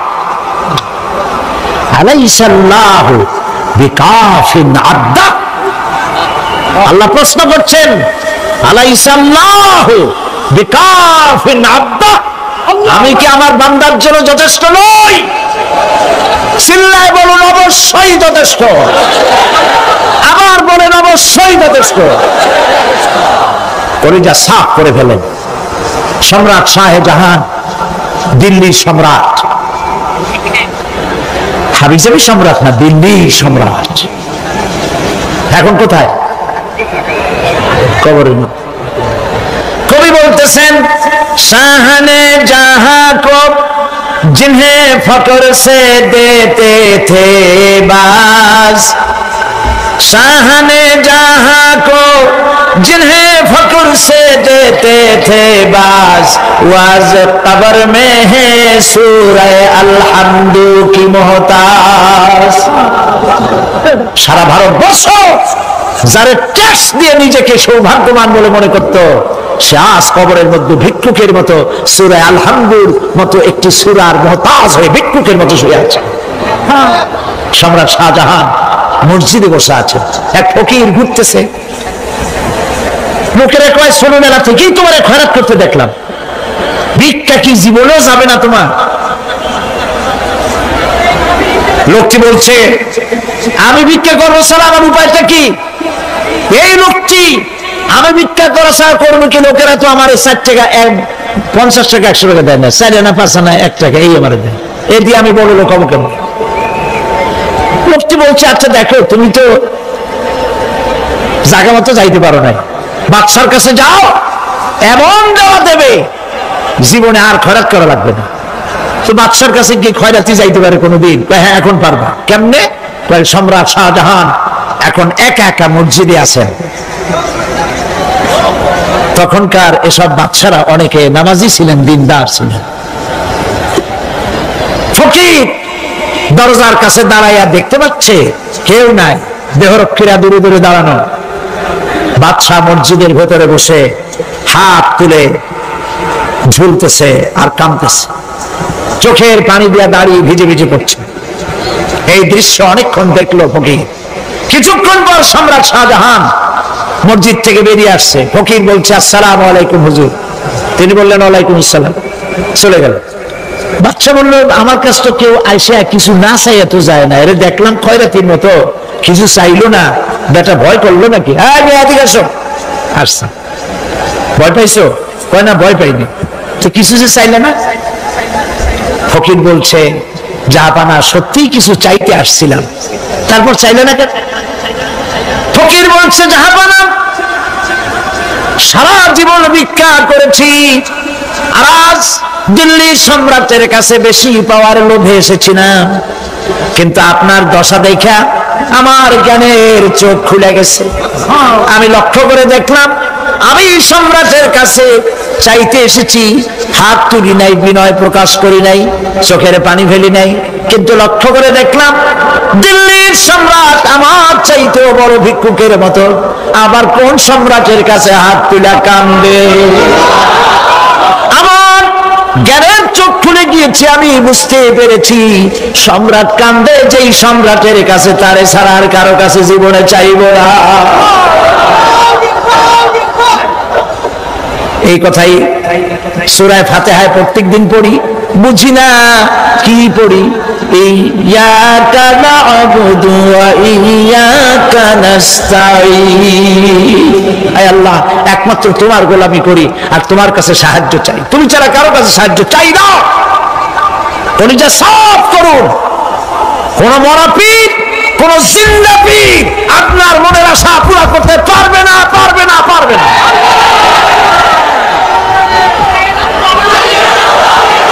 আর আজ থেকে কোন মাজারে টাকা দিবেন না, পয়সা দিবেন না, আগরবাতি দিবেন না, মোমবাতি দিবেন না, গোলাপ পানি দিবেন না। কারা কারা দিবেন না হাত উঁচু করে দেখা। আল্লাহর যা ফরজ, যা হুকুম তা মানবো, আল্লাহ যা নিষেধ করেছেন তার থেকে ফিরে থাকবো, এটাই হলো কাজ। এরপরে রব্বুল আলামিন বলেন, ওয়াল্লাযীনা ইয়াকুলুনা রাব্বানা হাব লানা মিন আজওয়াজিনা ওয়া যুররিয়্যাতিনা কুররাতা আয়ুনিন ওয়াজআলনা লিল মুত্তাকিনা ইমামা। রহমানের বান্দা অষ্টম নম্বর এবং শেষ নাম্বার হচ্ছে এটা বৈশিষ্ট্য এই যে তারা রহমানের যারা খাঁটি বান্দা, আল্লাহর যারা খাঁটি বান্দা, তারা রব্বুল আলামিনের কাছে মুনাজাত করে, আমার রব, আয় আমার আল্লাহ, হাবলানা মিন আজওয়াজিনা ওয়া যুররিয়াতিনা, আমাদের এবং আমাদের স্ত্রীদের আর আমাদের সন্তানদেরকে তুমি দয়া করে আমাদের চক্ষুর শীতলতা বানায় দাও। জোরে বলেন আমিন। ওয়াজআলনা লিল মুত্তাকিনা ইমামা, আর আমার এই সন্তানদেরকে তুমি মুত্তাকিদের ইমাম বানায় দাও। শুধু মুত্তাকি বানায়ও না, মুত্তাকিদের নেতা বানায় দাও। জোরে বলেন সুবহানাল্লাহ।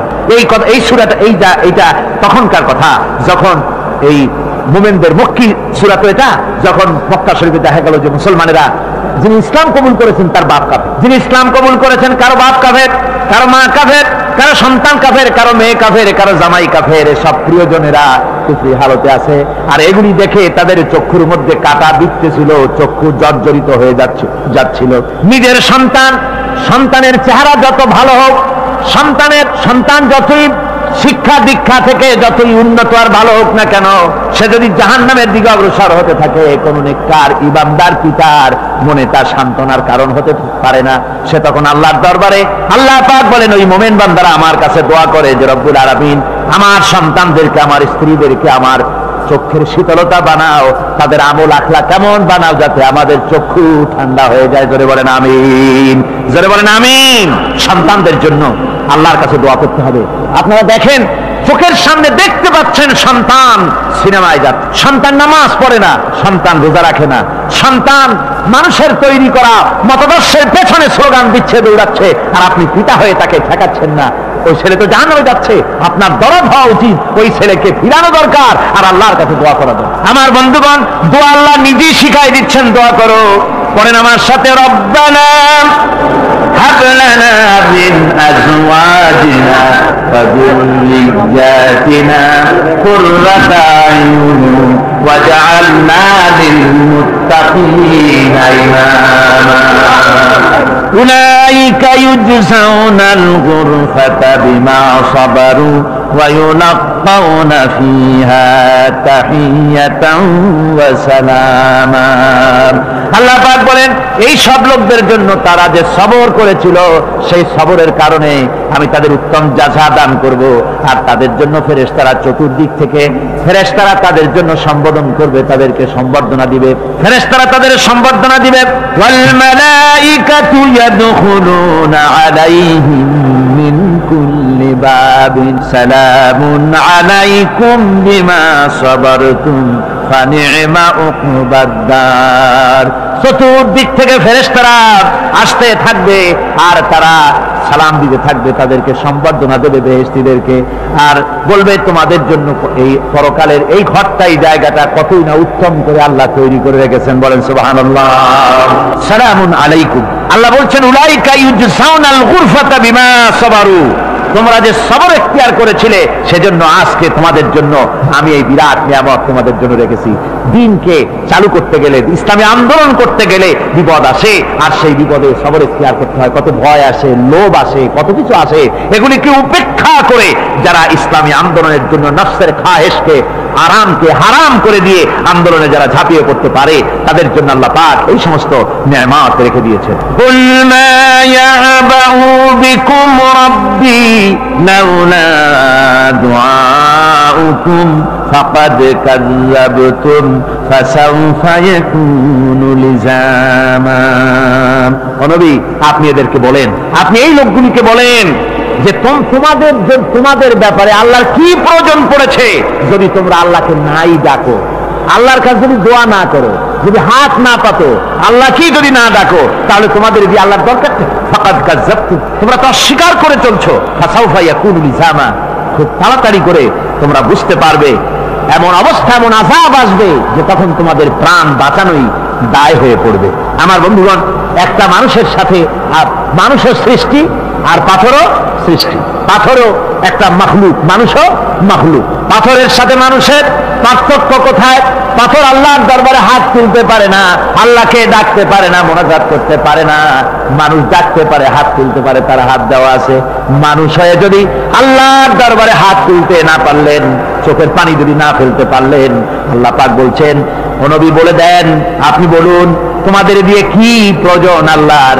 লাউলা দুআউকুম, তোমরা যদি সেই আল্লাহকে যদি না ডাকো, যদি তার কাছে হাত না তোলো, তাহলে তোমাদের দিয়ে আল্লাহর দরকারটা কি? তোমাদেরকে রব্বুল আলামিন তৃণখণ্ডের মতো উড়িয়ে দিবেন, কোন মর্যাদা থাকবে না আল্লাহর কাছে। সুতরাং মর্যাদা পেতে হলে আল্লাহকে ডাকতে হবে, আল্লাহর কাছে চাইতে হবে। এভাবে করে আল্লাহ পাক তার বান্দাদেরকে নির্দেশ করছেন। আমার বন্ধুগণ, এই মোট 8টি বৈশিষ্ট্য ইসলামের আপনার মোমেন বান্দাদের জন্য, রহমানের খাঁটি বান্দাদের জন্য এই 8টি বৈশিষ্ট্য আল্লাহ পাক দান করেছেন। এই 8টি বৈশিষ্ট্য যেন আল্লাহ পাক আমাদের মধ্যে দান করে দেন। জোরে বলেন আমিন, আরো জোরে বলেন আমিন। 8টি বৈশিষ্ট্যের জন্য আল্লাহ পাক বেহেশত রেখেছেন। 8টি বেহেশত কয়টি? এই 8টি বেহেশতের দরওয়াজা আল্লাহ যেন আমাদের জন্য কিয়ামতে খুলে দেন। জোরে কোন আমিন। আমার ভাইরা, আল্লাহ রাব্বুল আলামিন এই কোরআন যে নাজিল করেছিলেন, এই কোরআন দিয়ে এই ধরনের নৈতিক গুণে গুণান্বিত একটা জনসমষ্টি তৈরি করেছিলেন আল্লাহর হাবিব জনাব মুহাম্মদ রাসূলুল্লাহ সাল্লাল্লাহু আলাইহি ওয়াসাল্লাম। আর সেই জনসমষ্টি দিয়ে রাসূল পাক সাল্লাল্লাহু আলাইহি ওয়াসাল্লাম একটি ইসলামী কল্যাণমূলক রাষ্ট্র তৈরি করেছিলেন। রাসূলুল্লাহ কি করেছিলেন? একটা রাষ্ট্র, এই যা বললাম, এই 5 দিন ধরে যা বললাম, এই সব গুণাবলী দিয়ে, এই সব বৈশিষ্ট্য দিয়ে রাসূলুল্লাহ একটা জনগোষ্ঠী তৈরি করেছিলেন। সেই জনগোষ্ঠী নিয়ে মক্কি জিন্দেগি থেকে রাসূলুল্লাহ মদিনায় আসলেন। আর মদিনায় এসে রাসূলুল্লাহ এখন রাষ্ট্রপ্রধান হয়ে গেলেন। কি হয়ে গেলেন? রাষ্ট্রপ্রধান, প্রেসিডেন্ট হয়ে গেলেন। রাসূলুল্লাহ আজকে প্রেসিডেন্ট, রাষ্ট্র হলো। আর কোরআন দিলেন সংবিধান হিসাবে, শাসনতন্ত্র হিসাবে। আল্লাহর নবী বললেন, আজকে আমি দেশবাসীকে এমন একটা কনস্টিটিউশন, এমন একটি সংবিধান দেশবাসীকে আমি দিলাম, যেই সংবিধানের বদৌলতে সমাজে আর চুরি থাকবে না, ডাকাতি থাকবে না, জেনা থাকবে না, ব্যভিচার থাকবে না। এর বদৌলতে মানুষ এখন দরজা খুলে ঘুমাতে পারবে, আর কোনো অশান্তি থাকবে না, চুরি হবে না, ডাকাতি হবে না, নারী ধর্ষণ হবে না, হত্যা হবে না, আরামের জমিন হয়ে যাবে, আর মানুষ শান্তিতে বসবাস করতে পারবে। হুজুর বললেন, খায়রুল কুরুনি কারনি, সর্বশ্রেষ্ঠ যুগ হচ্ছে আমার যুগ। আমার বন্ধুগণ, কোরআনের সমাজই ছিল পৃথিবীর সর্বশ্রেষ্ঠ সমাজ। সেই সমাজ ব্যবস্থাকে আমরা ভুলে গিয়েছি। আজকে সমাজতন্ত্র ব্যর্থ হলো কেন? কমিউনিজম ব্যর্থ হলো কেন? ব্যর্থ হওয়ার একমাত্র কারণ হলো তারা মানুষকে খেতে দিতে পারে নাই, পড়তে দিতে পারে নাই। পুঁজিবাদও ব্যর্থ, সমাজতন্ত্র ব্যর্থ। আসলে ওরা বলেছে আমরা সবাইকে সমান করে দেব, খাইতে দেব, পড়তে দেব, কাপড় দেব, চোপড় দেব, ওষুধ দেব, তোমাদের মৌলিক অধিকার, মৌলিক প্রয়োজন মিটাবো, এগুলি সব তারা বলেছে। কিন্তু মৌলিক প্রয়োজন মিটাতে পারে নাই। 70 বছর যেতে পারল না, বিদায় হয়ে গিয়েছে। মৌলিক প্রয়োজন মিটাতে পারে শুধুমাত্র কোরআন। কে মিটাতে পারে? জোরে বলেন, কে পারে? কোরআন পারে মানুষের মৌলিক প্রয়োজন মিটাতে। তাই এই কোরআনে কারীমকে আল্লাহ রাব্বুল আলামিন অবতীর্ণ করলেন। আর কোরআন দিয়ে রাসূল পাক সাল্লাল্লাহু আলাইহি ওয়াসাল্লাম একটা সমাজ তৈরি করলেন, এমন সমাজ যেখানে রাষ্ট্রপ্রধানের পেট ফুলে উঠল না খাইয়া, রাষ্ট্রপ্রধানের বিরাট বিল্ডিং উঠল না, বিদেশে টাকা জমা হলো না। আজকে আমরা দেখি পৃথিবীতে কত জায়গায় রাষ্ট্রপ্রধান নিজের ছেলেবেলে নাই, হাওলাত করা ছেলে একটা, তাও যদি এত টাকা পয়সা বিদেশে জমা করে, তাহলে মানুষেরা মন্তব্য করে যদি নিজের ছেলে থাকতো তাহলে তো গোটা বাংলাদেশ বিদেশি ব্যাংকে জমা দিয়ে দিত। ইসলাম পৃথিবীতে এসেছে মানুষকে এমন এক শান্তির বিধান দিতে। রাষ্ট্রপ্রধান মুহাম্মদ রাসূলুল্লাহ সাল্লাল্লাহু আলাইহি ওয়াসাল্লাম মানুষ খাবার পেয়েছে, দরজা খুলে ঘুমাবার সুযোগ পেয়েছে। আজ হযরত আবু হুরায়রা রাদিয়াল্লাহু তাআলা আনহু বলেন, আমি রাসূলুল্লাহর কাছে গেলাম, হুজুরকে গিয়ে সালাম করলাম। আল্লাহর নবী সালামের জবাব দিলেন, কিন্তু দেখতে পেলাম মুখ নড়ে, আওয়াজ বেরোলো না। কারণ কি? কাছে গিয়ে দেখি নবীজি ক্ষুধার যন্ত্রণায় কথা বলতেছেন, আওয়াজ বেরোতেছে না। এত ক্ষুধা লেগেছে আল্লাহর নবীর। 2-4 দিন চলে গেছে, খাবার নাই। রাসূলুল্লাহ সমস্ত গনিমতের মাল, যাকাত সদকার মালগুলি, খাদ্য দ্রব্যগুলি দুহাতে বিতরণ করেছেন। নিজের পেটে খাবার নাই, মানুষকে দিতেছেন। দিতে দিতে এশার নামাজ পড়ে নবীজি ঘরের মধ্যে প্রবেশ করে হযরত আয়েশা সিদ্দিকা রাদিয়াল্লাহু তাআলা আনহাকে দেখে বলেন, আয়েশা রে, সারাদিন কষ্ট করেছি, দারুণ ক্ষুধা লেগেছে, তাড়াতাড়ি করে কিছু খাবার আমারে এনে দাও। হযরত আয়েশা হুজুরের ক্ষুধার্ত শ্রান্ত ক্লান্ত চেহারার দিকে তাকাইয়া হযরত আয়েশা কেঁদে ফেলেছেন। হযরত মা আয়েশা কাঁদেন আর বলেন, ইয়া রাসূলুল্লাহ, হে আল্লাহর নামের কসম করে বলি, আমি আয়েশার ঘরে কোনো পানি ছাড়া কোনো খাবার নাই। এই ছিল রাসূলের আদর্শ। আল্লাহুম্মা আমিন।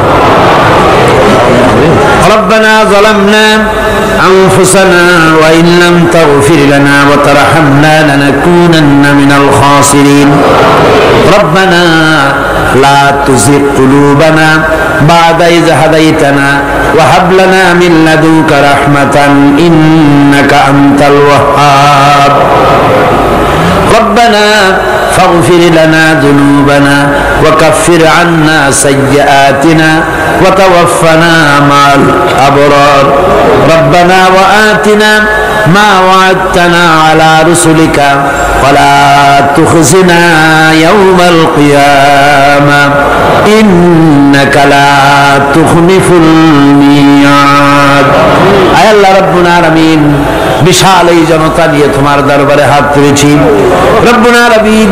কোরআনে কারীমের মাহফিল বড় আশা করে হাত তুলেছি, মেহেরবানি করে আলোচনার সওয়াব রাসূল করিম সাল্লাল্লাহু আলাইহি ওয়াসাল্লামের রূহ মুবারকে পৌঁছায় দাও। तमाम পৃথিবীর মাটির নিচে মুমিন মুমিনাত যারা শুয়ে আছে তাদের রূহের উপরে সওয়াব পৌঁছায় দাও রব্বুল আলামিন।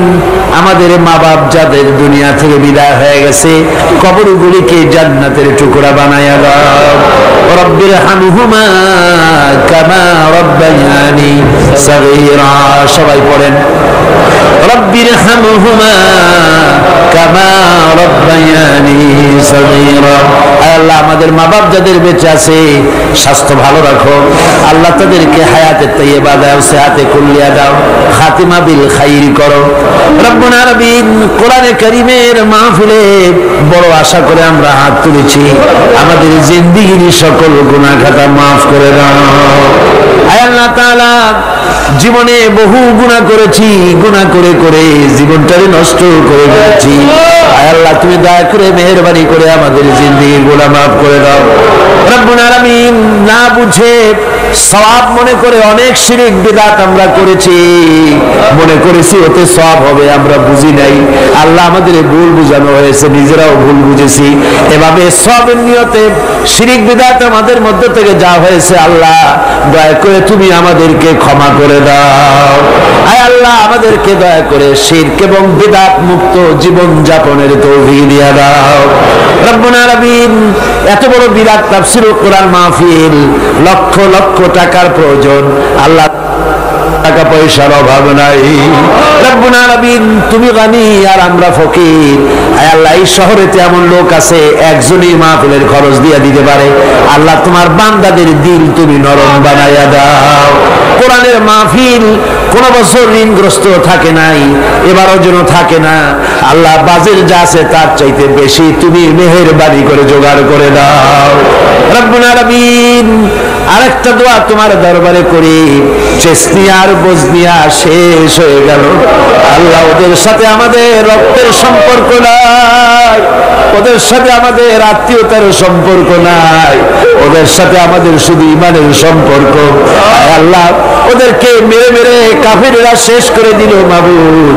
বজনিয়ার চেসনিয়ায় আর একবার তুমি তোমার রহমতের ফেরেশতা পাঠায় দিয়া সাহায্য করো আল্লাহ। কাশ্মীরের মুসলমানদের উপর আরেকবার সাহায্য করো রব্বুল আলামিন। এই মাহফিল আল্লাহ, যত মানুষ আসে আল্লাহ বড় আশা নিয়ে আসে কোরআনের মাহফিলে।